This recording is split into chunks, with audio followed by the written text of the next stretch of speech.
What secrets would you uncover if you dared to open what was never meant for you? Grief has a strange way of filling a house. It hangs in the air like thick mist, clinging to furniture, soaking into the walls, and echoing in the footsteps of the living. For Nnenna, every room whispered her husband's name, even months after he had drawn his last breath. His cologne still lingered faintly on his clothes, folded neatly in their shared wardrobe. His boots, mud-stained and worn at the heels, remained by the door like he'd come back at any moment to slip into them. But he never would. Not again. They said he died peacefully in his sleep without pain. That was the comfort the neighbors brought her, murmuring through trembling hands and careful glances. But comfort is a shallow balm when questions keep scratching at your heart. Why had he been so distant in his final weeks? What did those sleepless nights mean, the ones where he'd sit by the fire in silence, staring into the flames like he was listening to voices only he could hear? Why did he begin locking his study after twilight, slipping the key into his pocket like it held the weight of something sacred? Nnenna had not asked. Grief makes the living afraid of the dead's secrets. And so, for months she let the study be. She swept outside its door, dusted the hallway, even placed a vase of fresh flowers on the side table just across from it. But the door remained shut. Until the night of the storm. It came suddenly. The kind of storm that made the ancestors stir. Thunder cracked the sky like it was made of old bone, and the winds howled through the trees with the voice of something ancient. Nnenna, startled from sleep by the crashing of a window pane, wandered through the house with a candle. As she moved past the study, the door creaked open, just a sliver but enough. The candle flickered. The air turned cold. And in that moment something shifted. Maybe it was the house sighing. Or maybe it was the thing her husband had locked away calling her in. Inside nothing had changed. His books remained in towering piles. A faint layer of dust coated the wooden floor. But it was the box on the desk, an old iron-bound chest with carvings too worn to read, that pulled her forward. It was the one object he never let her touch. She remembered asking about it once years ago. He had smiled, gently but firmly, and said, "Some things must remain closed." But he was gone now. And the key, for reasons she couldn't explain, lay on the desk beside the box. Her fingers hovered over it. The metal was cold. Heavy. She remembered tales from her grandmother's village, stories of objects that held memories not meant to be seen, of spirits that guarded the truths of the dead, punishing those who trespassed. In African folklore, the line between knowledge and curse was razor thin. Still, the temptation clawed at her. The box sat there, silent and waiting. It wasn't just a container of belongings, it was a question. One that had followed her through restless nights and silent mornings. One that pulsed now like a heartbeat beneath the candlelight. What had he been hiding? Nnenna could feel it. If she turned the key, if she opened it, there would be no turning back. Some truths, once seen, could never be unseen. And yet, some wounds needed truth to heal. Outside, the storm screamed. Inside, her breath grew shallow. She reached for the key. But before we follow her deeper into the shadows of the past, ask yourself, if it were you, if the box was in front of you, heavy with secrets and locked for years, would you open it? African tales are filled with warnings wrapped in story, cautionary yarns passed from lips to ears over firelight. Stories of women who asked too much. Of men who listened when they should have walked away. Of knowledge that demanded a price. This is one such tale. If you're drawn to mysteries hidden in ritual, to truths buried beneath silence, to myths that breathe and speak, then you're in the right place. Like, comment, and subscribe to journey deeper into the world of African folklore. And remember, some stories don't wait to be told. They wait to be found. Just like that box. Just like that letter. Let us begin. In the quiet village of Ojukwu, nestled between ancient trees and the wide belly of a slow-moving river, there lived a woman known to all as Nnenna, the widow of the great Obinna. Her presence was graceful and composed, the way a clay pot stands strong despite the fire it has endured. Nnenna was not loud, nor did she seek the attention of others, but wherever she walked, people fell silent out of respect, not just for her but for the man she had once called husband. Obinna had been no ordinary man. He was a herbalist, yes, but the kind whose name carried weight even beyond the village. People traveled from distant lands just to see him, to consult his wisdom, to taste his potions brewed from bark, bone, and whispered prayers. There were stories, always stories, of how his herbs cured the incurable, how his words calmed storm-tossed souls. Elders said he spoke the language of leaves. Children believed he could talk to spirits through smoke. And those who had once been on the brink of death swore Obinna had pulled them back, hand over hand, from the edge of the spirit world. When he died, it felt as if the earth beneath Ojukwu shifted. He passed quietly in his sleep, under a moon so full it seemed to bear witness. Nnenna had found him in the morning, his hand still clutching a prayer bead, his face peaceful in a way that frightened her. There had been no warning, no illness, just silence. A silence that lingered long after the funeral drums had faded. Nnenna mourned in the way the old ways prescribed, wrapped in ash-colored cloth, seated low to the ground, speaking little. But her heart remained restless. Not because of the grief alone but because of the questions. You see, Obinna had always kept a part of himself closed off. His study, for instance, was sacred. Even Nnenna, who shared his bed and bore the weight of his name, was not allowed to step foot inside unless invited. And even then it was rare. When she would peer into the room from the doorway, all she ever saw was the dim glow of oil lamps, herbs hung like sleeping bats from the ceiling, shelves of ancient scrolls, and the locked box that sat in the middle of the desk like a resting animal.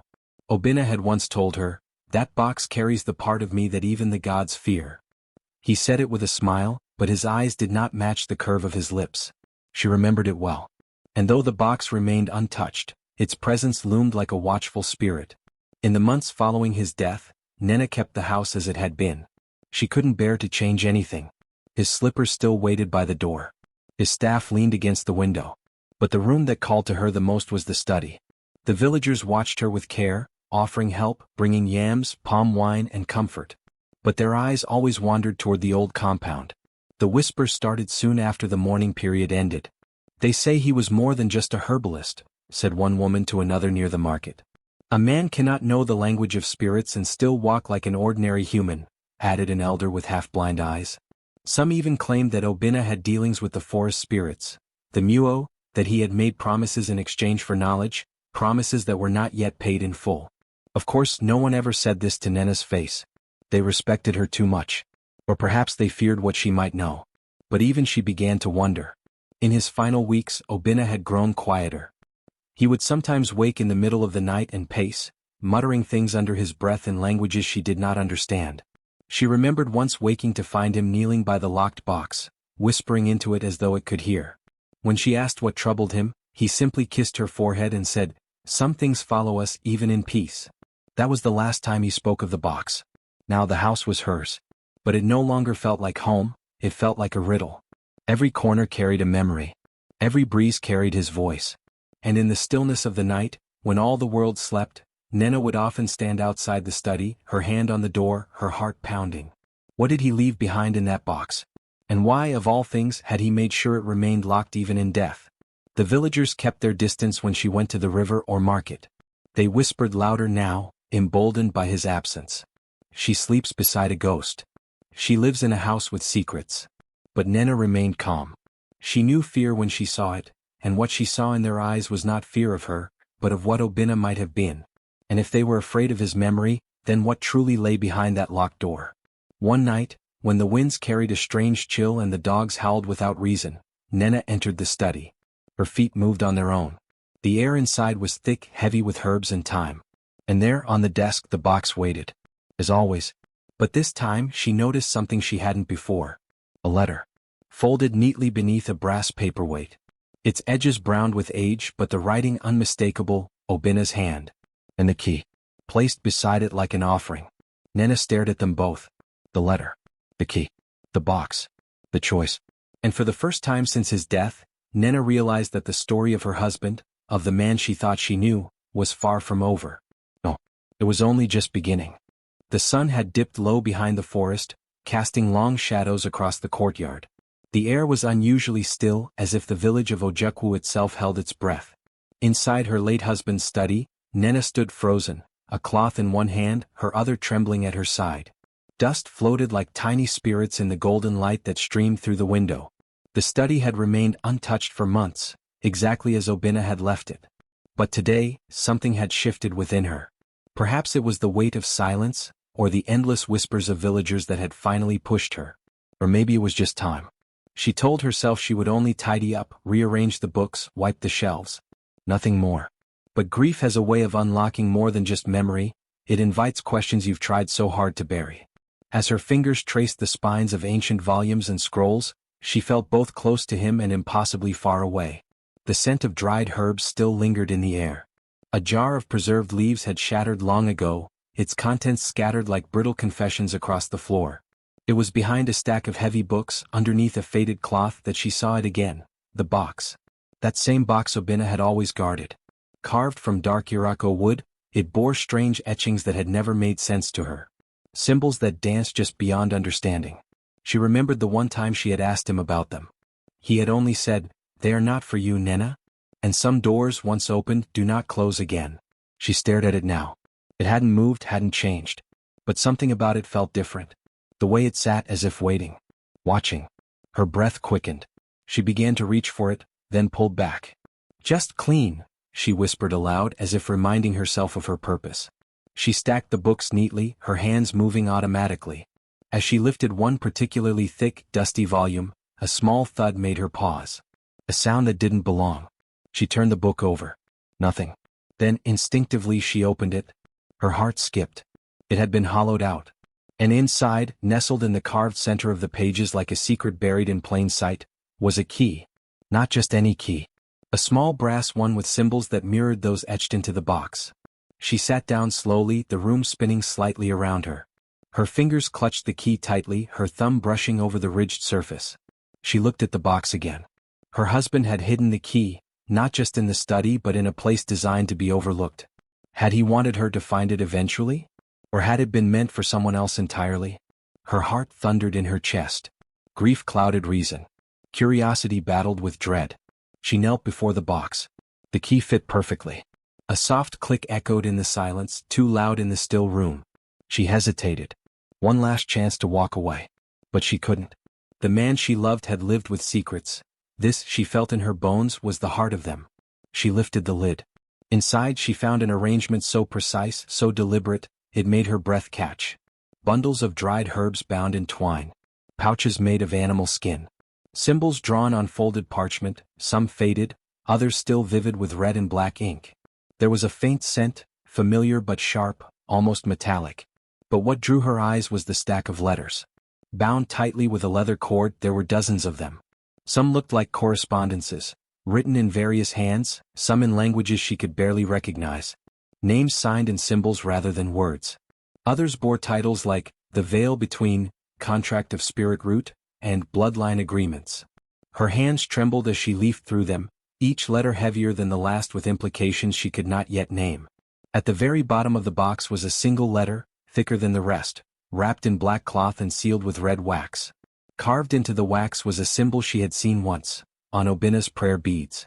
It read, "Do not open." A chill passed over her. This was no ordinary warning. The air around the letter felt charged, as though even touching it too long might invite something in. She stared at it, frozen. Her heart begged her to stop. But her mind, her spirit, had already crossed the threshold. Why would Nnenna hide this letter so carefully? Why warn her? What could he possibly have feared her discovering? She untied the cloth. The wax cracked as she broke the seal. Her hands moved without her. Her breath caught as she unfolded the pages inside. They were not written in Nnenna's hand. No. The script was more jagged, like it had been scrawled in a hurry, with ink that darkened the page like blood. But somehow she could read it, though it was not a language she had ever learned. The words bloomed in her mind like a memory unearthed. And the first line hit her like a thunderclap. "If you are reading this, then the bond has been broken, and the curse passed on." She dropped the letter. Her body shook. What bond? What curse? Her hands flew to the rest of the pages, scanning them with frantic eyes. Words like sacrifice, blood pact, and inheritance of the spirit line leapt off the page. Nnenna had not only hidden something, he had bound something. To her? No, to them. To their lineage. The last line was worst of all. The forest spirits do not forget. They wait, they watch, and when the rightful bearer opens this box, they will come. Nnenna's breath hitched. Outside, the wind howled through the trees, and the shadows on the walls began to move. The moment Nnenna read the first few lines of the second letter, her pulse slowed, as if her body, in shock, was preparing her for something her spirit wasn't ready to carry. The script was unmistakable this time, deliberate, elegant, and intimately familiar. It was Nnenna's hand. Her husband's writing, the loops and curves of his characters as familiar to her as the feel of his calloused fingers once wrapped around hers. But what made her blood run cold wasn't just the handwriting, it was the opening line. "To the one who finds this, I am sorry. You were never meant to know." A single tear fell onto the paper, but she did not wipe it away. Her eyes stayed locked to the page, even as her soul began to shudder. This letter wasn't meant for her. He hadn't addressed it to Nnenna, nor had he even alluded to her by name. It was simply a confession, left to fate. The next line followed. If you are reading this, then I have failed. And the burden I carried now passes to you. Her fingers trembled around the parchment. Her breath came shallow. But she read on, unable to stop herself. Obinna's words unfurled slowly, carefully, as though even in writing them he feared what truths might come forth. He spoke of a time before he became the Obinna she knew. Long before his arrival in Ojukwu village, when he wandered through the dense, forbidden rainforests that bordered the eastern valleys, places villagers spoke of only in riddles and warnings. It was there, he said, that he encountered Udemuo, the spirit beneath roots. An ancient forest deity, neither good nor evil but bound to balance. A keeper of old truths and older power. I was a young herbalist then, he wrote. Hungry for knowledge, desperate for wisdom. I asked the trees for secrets and the trees answered. But all knowledge has a price. It had begun innocently. A whisper in the leaves, a vision in a dream, herbs that bloomed in his palm though they should not grow in any season. But the more the forest gave, the more it asked. The deity had made him a pact. You will be granted knowledge, Udemuo had told him, but in exchange you must carry a secret. A truth too dangerous for the world to know. And you must carry it to your grave. At first it seemed a small price. What was one hidden truth in exchange for wisdom that could heal hundreds? Obinna returned to his craft with newfound ability, guiding the sick and troubled, impressing even the elders of distant villages. He became revered not only for his remedies, but for his eerie intuition, his seeming ability to see ailments before they even appeared. But the secret weighed on him. A living thing. And it was not content to be buried. Obinna revealed in the letter that over the years he began to change. Slowly, subtly but undeniably. His reflection in still water would sometimes shift. His shadow lingered just a moment too long after he moved. Dreams haunted him, of roots growing through his veins, of vines binding his limbs in sleep, of whispering voices calling him deeper into the forest. The spirit did not forget, he wrote. And neither did I. He admitted to trying to break the pact, to free himself before the truth could devour him. That was what the scrolls had been. The herbs, the rituals, all attempts to sever the thread. But each attempt only made the forest's grip tighter. The price, Udemuo warned, had not been paid in full. And then came the most chilling confession.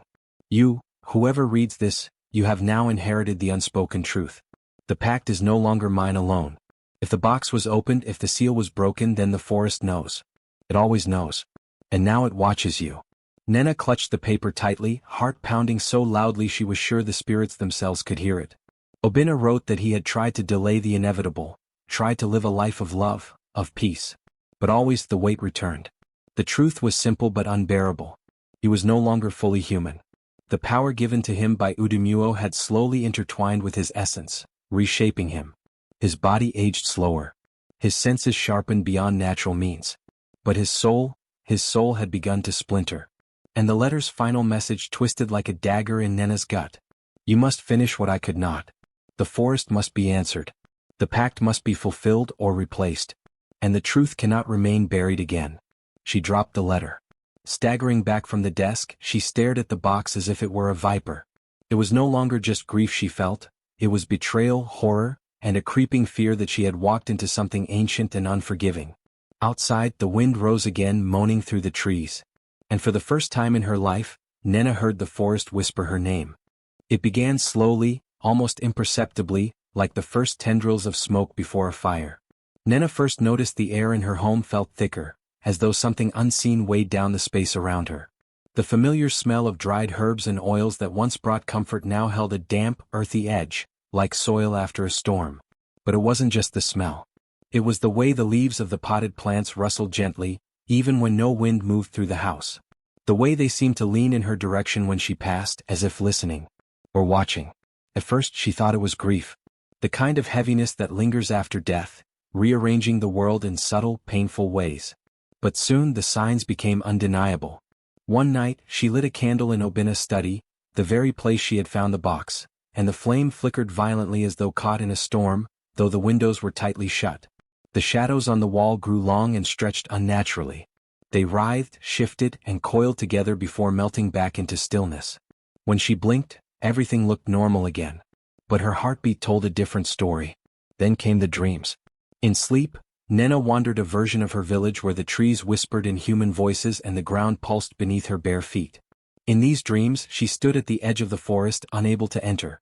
But the trees leaned toward her, beckoning, their bark etched with the same symbols she had seen in the locked box. And always there was a voice.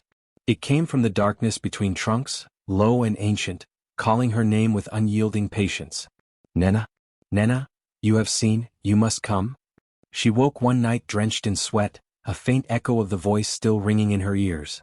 Her eyes were drawn instinctively to the corner of her room, where a fern Nnenna had once planted now leaned unnaturally toward her bed, its fronds twitching ever so slightly. She knew then this was no dream seeping into waking life. Something had been stirred. Driven by fear and desperate for answers, Nnenna returned to the box. She pulled it from its hiding place, her fingers trembling as she opened it under the full moon's light spilling through the window. The contents were as she left them, scrolls, herbs, and the letter now wrapped back in cloth. But as she shifted the contents, something else caught her eye. Beneath the lining of the box was a small wooden panel etched with delicate carvings. She hadn't noticed it before. She traced her finger across the pattern, and as her skin made contact, a faint blue glow pulsed across the wood like breath. The symbol revealed itself clearly now, a sigil shaped like a tree whose roots became hands, reaching into the earth and sky alike. At its center an eye opened. The moment she saw it, she felt something inside her shift. Not pain, just a subtle unraveling like threads being pulled from a tightly woven fabric. The air grew colder, the shadows deeper. That night she heard the voice again, not in a dream but from the forest itself. Nnenna, you opened what was never meant to be opened. Unable to bear the weight of unknowing, she journeyed the next day to the far end of the village, where a seer lived in solitude. Mama Kanda, an old woman many feared but secretly sought in times of dire need. Nnenna had never spoken to her before. Nnenna used to say that Mama Kanda danced too close to the spirit world, and even he, despite all his knowledge, respected her distance. The seer's compound was overgrown, alive with vines and creatures whose eyes gleamed red in the shadows. As Nnenna approached, the wooden door creaked open before she could knock. Mama Kanda sat in a darkened room surrounded by bones, smoke, and charms that clicked softly in the breeze. Her eyes, white and clouded with age, fixed directly on Nnenna without needing to see her. You opened the box, Mama Kanda said before Nnenna spoke a word. Nnenna's mouth went dry. I didn't mean to. I was mourning. No, the old woman whispered. You were called. The forest saw you the moment your heart cracked open. Mama Kanda gestured for her to sit and dropped dried herbs into a clay bowl, setting them alight. The smoke rose in thin ribbons, curling into forms, trees, roots, eyes. You have disturbed a pact sealed in silence. Nnenna bound himself to the deity of the deep wood. Now that you know, the bond cannot remain dormant. Nnenna shook her head, voice cracking. But I didn't ask for this. No one ever does, the seer said calmly. But the forest doesn't choose at random. It watches, it waits, and when a vessel breaks, it pours itself in. What does it want from me? Nnenna asked, barely above a whisper. Mama Kanda leaned forward, eyes suddenly sharp. You must face it. The deity. But Imuo knows you know. And the forest does not forgive secrets unveiled without sacrifice. Nnenna's heart pounded. What if I don't go? The seer's silence was answer enough. After a long pause, she continued, the signs have begun, haven't they? Plants that whisper, dreams that show you paths you've never walked. Shadows that linger too long. These are the forest's fingers. If you ignore them, they will wrap around your soul and pull you in anyway. But if you go of your own will, you might yet choose your fate. Nnenna left the seer's hut shaken to her core, the words echoing in her ears long after. That night, as she lay in her bed staring at the ceiling, the trees outside rustled though no wind blew. The voice came again, so clear, so near. Nnenna, it is time. She knew then, with a certainty that filled her bones, that the forest was no longer a place she could avoid. It was waiting. It was watching. And it would not wait forever. The path into the forest felt different that morning. Nnenna had walked its edges many times before, gathering herbs with Nnenna, fetching firewood, listening to the call of birds. But today, with Nnenna gone and the truth weighing heavy in her chest, every step into the woods felt like trespassing into a realm not meant for human feet. She wore a necklace strung with dried seeds and a carved bone, the The protective charm Mama Kanda had pressed into her hand with a warning, "This will shield you only if your heart remains honest." The forest hears lies like thunder. Clutched in her other hand were Obinna's notes, fragments of a man's hidden life, inked in symbols and sketches of trees that bled sap like blood. Her fingers trembled as she read the map he had drawn in the margins, a circle marked deep within the forest, labeled in red ink with one word, Grove. As she crossed the invisible threshold into the forbidden woods, the air changed. It grew thick, sweet, and strangely warm, like honey poured over old wounds. The trees were ancient, their bark twisted and gnarled, their branches woven like fingers in silent prayer. Leaves rustled, though there was no breeze, and with each step the sounds of the world behind her, birds, crickets, the distant village, faded, replaced by an eerie hush. The forest was not empty. It breathed. It listened. And it whispered. Nnenna. The voices hissed in the rustle of leaves. She paused, her heart hammering. The voice no longer felt like it came from outside. It echoed inside her skull, slithering through her thoughts. She pressed forward, guided by the sketches Obinna had left behind and the strange intuition that had begun to bloom inside her since she opened the letter. The symbols in his journal began to make sense now, not as mere writing but as keys. She muttered them under her breath, chants that opened unseen gates and warned hidden watchers she came in peace. Deeper still she went, past trees with bark black as coal and flowers that blinked open like eyes. Time bent around her. She could no longer tell how long she had walked when she arrived at the place. The sacred grove. The trees formed a perfect circle, taller and broader than any she'd seen. In the center stood a stone altar covered in moss and old blood, its surface carved with the same sigil she had seen glow in Obinna's box. The tree with hands and a single, ever-watching eye. The air thickened. Light dimmed. And then, it arrived. The deity. It did not walk or emerge, but rather unfolded from the shadows between the trees. A figure taller than any human, robed in green and shadow, with skin like bark and eyes like stars buried deep in soil. Its face was ever-shifting, sometimes human, sometimes animal, sometimes tree. Its voice was all things at once. Wind, growl, whisper, storm. "You bear the scent of the oath-breaker," it said, its gaze piercing her soul. Nnenna bowed, not knowing why, only that it felt right. "Obinna was my husband. He left behind truths I was not meant to find." "And yet you found them," the deity replied. "You opened the box. You read the letter. The pact is broken." Tears welled in her eyes. "He was sick. He died. He meant no disrespect. Obinna promised a life. In return I granted him wisdom, healing, power. He took. But he never gave. So now, his debt passes to you." Nnenna's breath caught. "You want my life." The deity's form shifted, its hands now roots, its face now a mask of vines. "Unless you offer something greater." Silence. She tried to think. Her mind raced through memories, stories, teachings. What could be greater than her life? Then she remembered something from Obinna's notes. A passage, scrawled in haste. "The forest does not crave death. It craves truth, balance, continuation. Life but not as we know it." A thought took root. "What if I offer service instead?" she asked. The deity tilted its head. "I don't want to die. But I see now what Obinna sought, and what he ran from. You gave him knowledge in exchange for secrecy. Let me give you something better.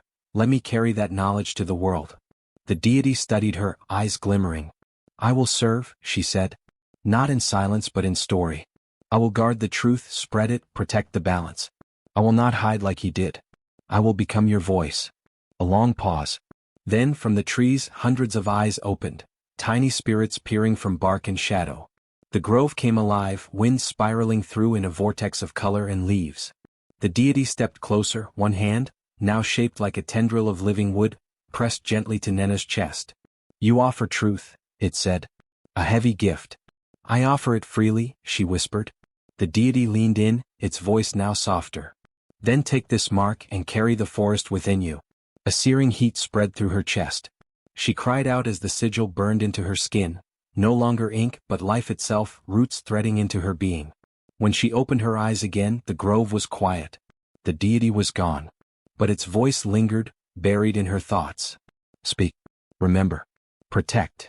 Nnenna stood alone in the sacred circle, the mark still glowing faintly under her collarbone. She did not feel fear anymore. She felt purpose.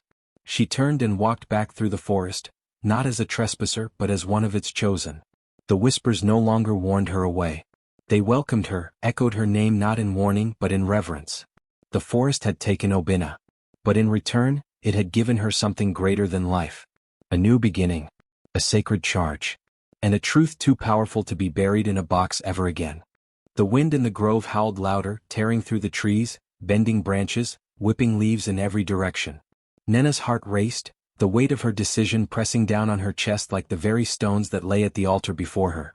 She could feel her pulse in her fingertips, each throb a reminder of the life she had known, the love she had lived, and the man who had once been her world. But that world was slipping away, fading in the face of something far older, far greater, and far more demanding than anything she had ever known. She had come to the forest to offer her life, to face the deity, but now, as the weight of its gaze pressed upon her, she understood that death was not the only price to pay.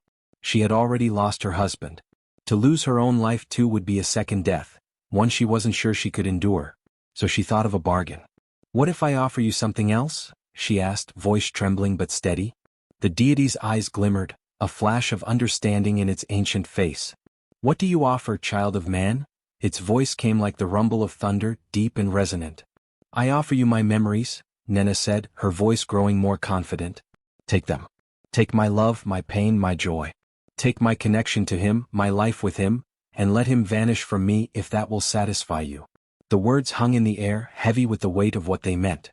She was offering the most precious thing she had, the memories that tied her to Nnenna, the man she had married, the man she had loved. Her memories were the last tether she had to him, and without them he would be a stranger to her, a man she no longer recognized. A great gust of wind whipped around her, tearing through the forest with such force that it felt as if the trees themselves were about to be uprooted. Nnenna felt the cold bite of the wind against her skin, and for a brief moment she feared it would tear her apart, body and soul. But she stood firm, her resolve as solid as the earth beneath her feet. The deity's form shimmered, its face shifting, its body twisting like smoke. For a long moment, it said nothing, its vast, incomprehensible gaze fixed upon her. The air was thick with silence, broken only by the soft rustling of the leaves as they danced in the wind. Then finally the deity spoke, its voice soft but powerful.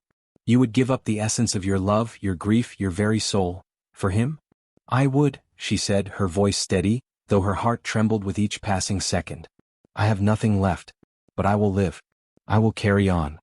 The deity seemed to ponder this for a long moment, its glowing eyes narrowing. "You are not the first to offer such a bargain. But few are willing to pay this price. Very few. Your love for him runs deep, Nnenna. To forget it, to lose it forever, it will change you." Nnenna nodded, swallowing the lump in her throat. She had already lost so much. What was the loss of her memories if it meant she could live? What was the price of living without him in her mind, if it meant she could survive this curse? The deity raised one hand, and as it did, the wind around her grew stronger, pulling at her clothes and hair, as if the entire forest were alive, responding to its will. The air crackled with energy, the trees around her groaning under the pressure. "Very well," the deity said, its voice reverberating through the earth. "Your offer is accepted. But remember, child, what you give you will never recover. What you lose will remain lost."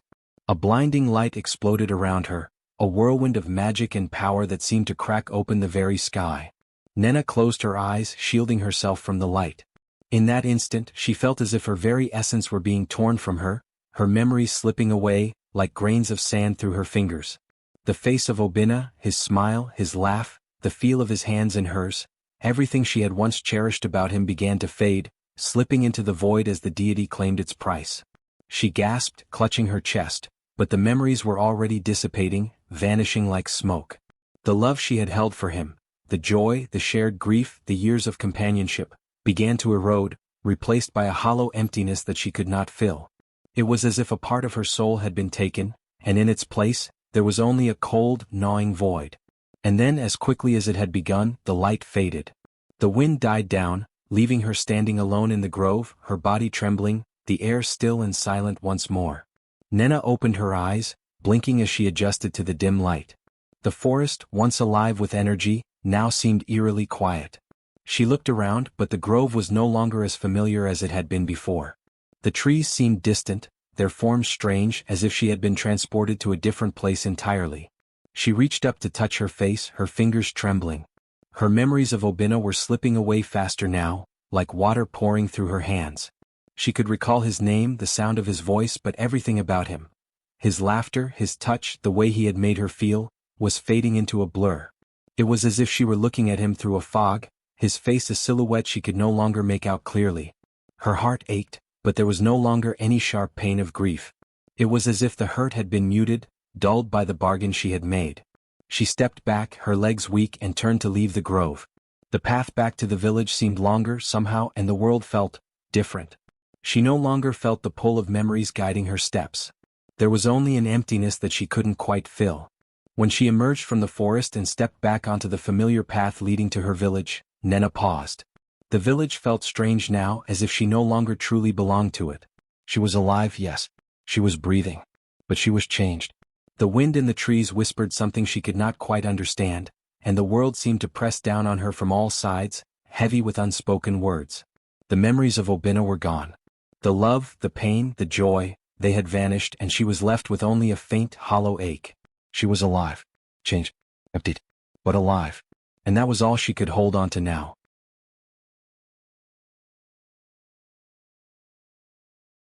Life in the village moved on as it always did. The days flowed into one another with the same rhythm, the same simplicity, and yet, for Nnenna, everything had changed. She had returned from the forest that day, the weight of her decision pressing heavily on her chest. She was alive, yes, but she was no longer the woman who had married Obinna. The memories, the love that had once filled her every waking moment, were now fading fast. There was no pain, no sharp agony that accompanied the loss, but the emptiness, oh, how it consumed her.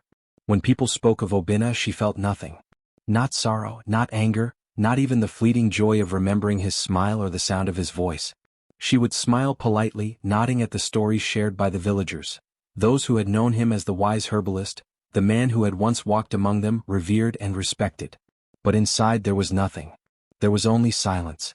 The blank space where once a lifetime of memories had lived was now an impenetrable void. Her interactions with others were mechanical. She spoke, she laughed, she moved through her days, but it was all an act. She had learned to fake the smiles, to nod in the right places during conversations, but no matter how hard she tried, the hollow feeling inside remained.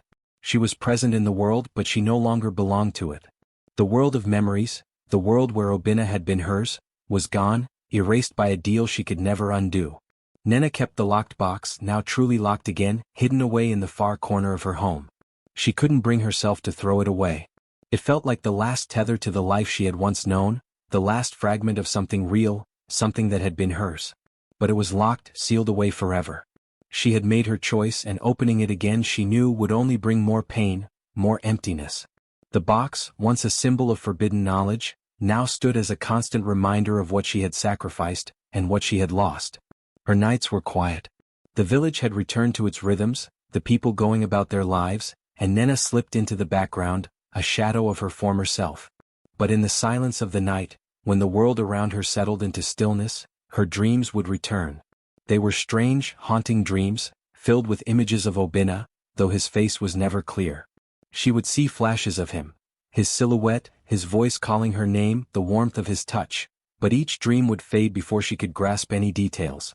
It was as though her mind was trying to remember something, but the memories slipped through her fingers like water.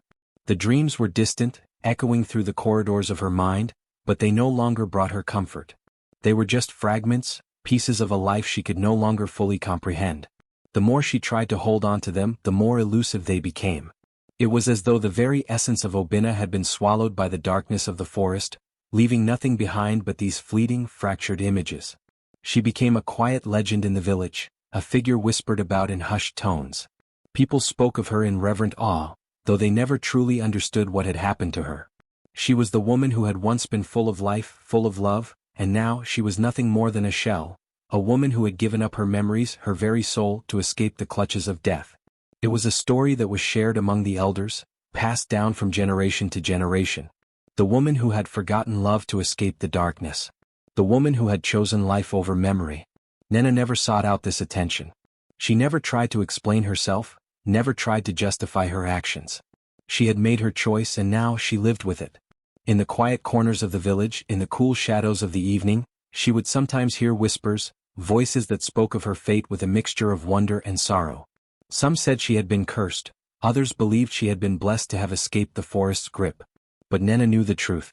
She wasn't cursed, nor was she blessed. She was simply surviving. And surviving, in her world, meant living without the man she had once loved. Living without the memories that had once defined her existence. Living without the very essence of who she had been. There were moments, rare moments, when she would catch herself staring at a tree or a flower, or the soft light of the sun setting over the hills. In those moments, she would feel something stir inside her.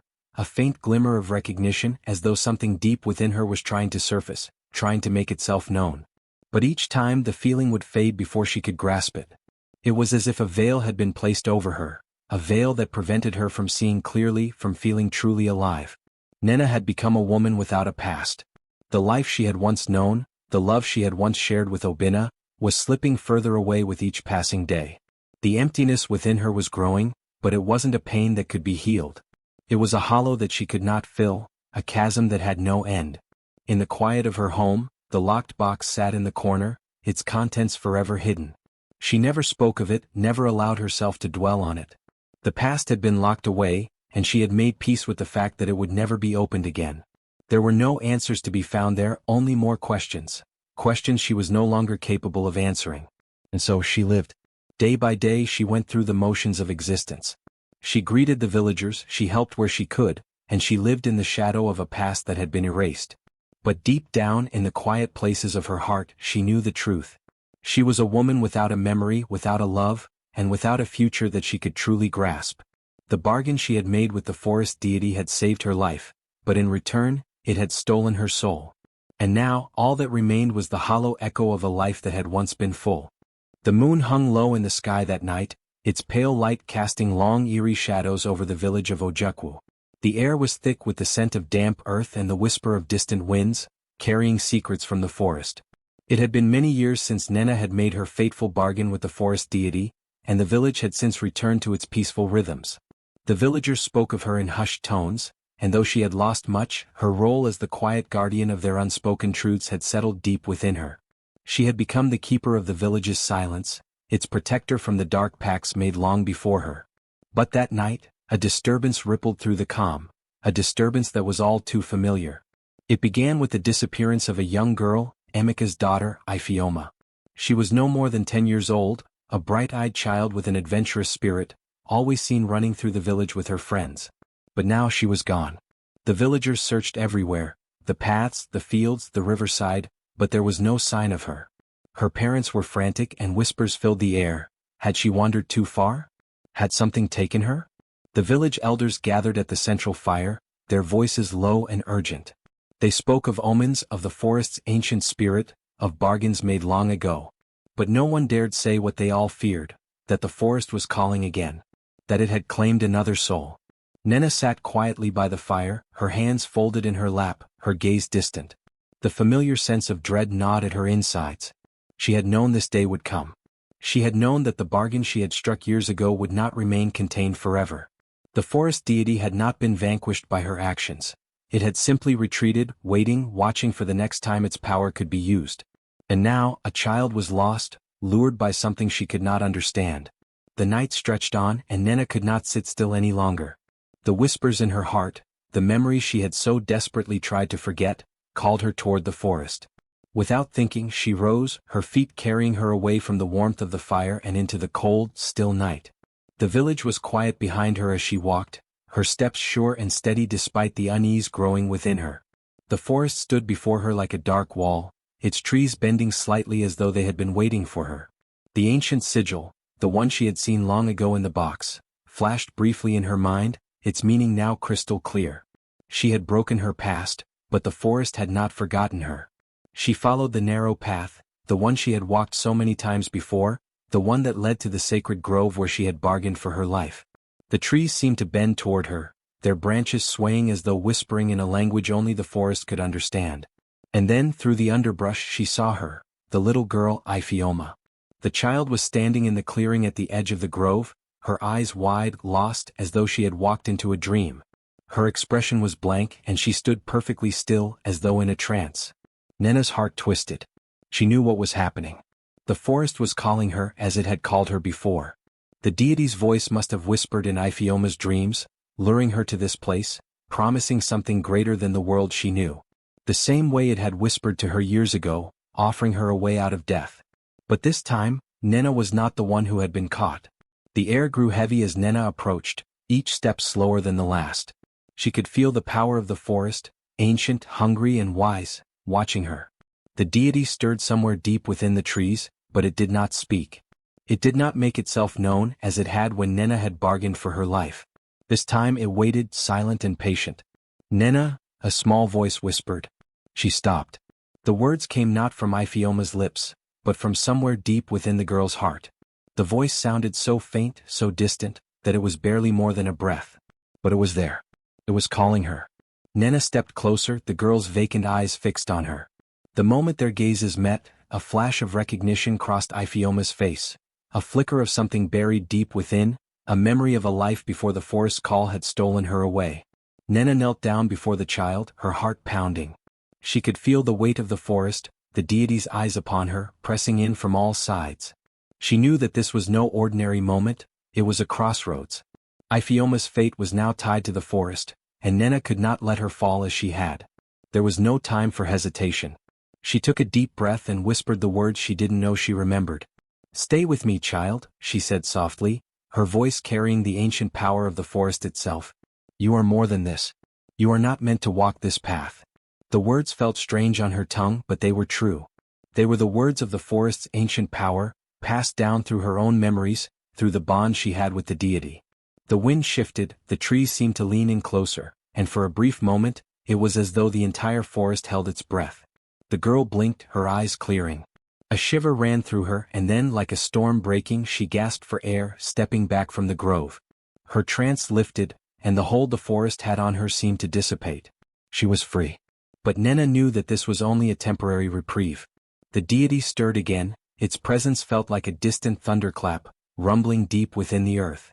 It watched from the shadows, knowing that Nnenna had outwitted it for now. It would not forget. The wind howled through the trees as Nnenna guided Ifeoma away from the sacred grove. She felt the deity's gaze burning into her back, but it did not interfere. It was patient. It would wait. As they returned to the village, Nnenna knew the truth. She had lost Obinna, but she had gained something far more important. She had become the keeper of the forest's secrets, the one who stood between the ancient deity and the innocent lives of the village. She had become the guardian, the one who had made the ultimate sacrifice to protect those she loved. And the locked box, the one that had started it all, remained in her home, its contents still hidden, waiting for the next seeker to come. The journey through life is often filled with doors we feel compelled to open, boxes we think we must unlock, and secrets we believe we are entitled to uncover. But what if, in doing so, we expose truths that are too heavy to carry? What if, in the pursuit of understanding, we lose not just our innocence but a part of our very soul? In the tale of Nnenna, we see the profound cost of truth. She was once a simple widow, mourning the loss of her husband, Obinna. But through her grief, her curiosity and the desire to understand the unknown led her to uncover a secret that was never meant for her eyes.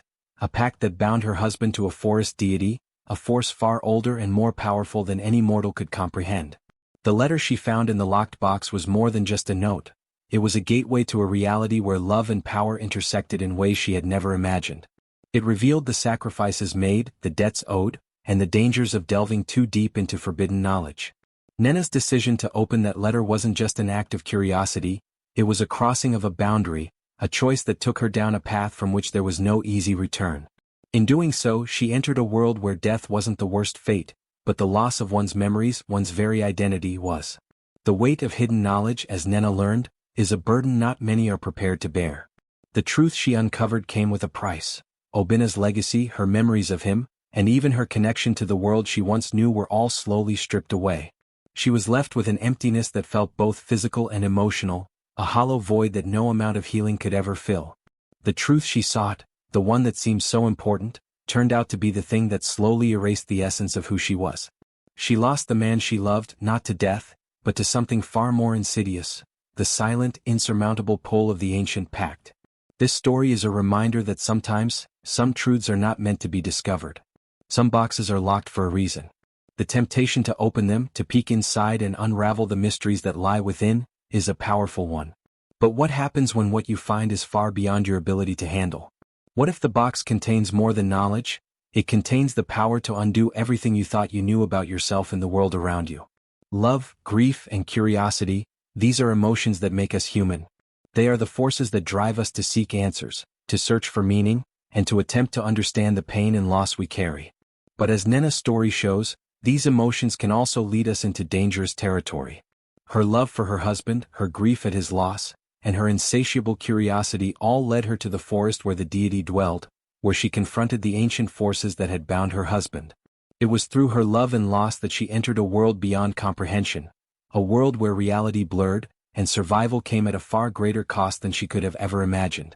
In the end, Nnenna made the ultimate sacrifice. She gave up her memories of Obinna, the very thing that had defined her life, in exchange for her own survival.